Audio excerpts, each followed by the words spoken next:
હું doctor Ritika Chaudhary Patel, MD medicine.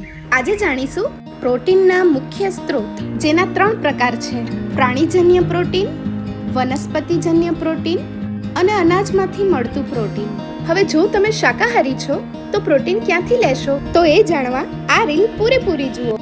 સૌથી પહેલું છે સોયાબીન, જે 100 ગ્રામમાં 36 ગ્રામ પ્રોટીન આપે છે.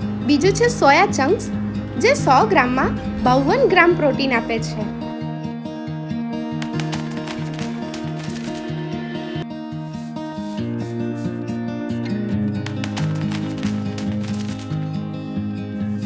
પછી છે પનીર, જે 100 ગ્રામમાં 18 ગ્રામ પ્રોટીન આપે છે. હવે છે રાજમા, જે 100 ગ્રામમાં 24 ગ્રામ પ્રોટીન આપે છે. મગફળી, જે 100 ગ્રામમાં 26 ગ્રામ પ્રોટીન આપે છે.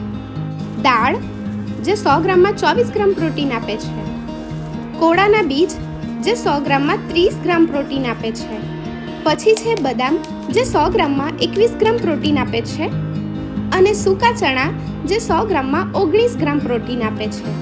આમ શાકાહારી હોવા છતાં પણ શરીરમાં પ્રોટીનની કમી રહે એવું જરૂરી નથી. તેથી સમજદારીથી વિવિધ ખોરાકને સાથે લો અને રોજનું જરૂરી પ્રોટીન પૂર્ણ કરો.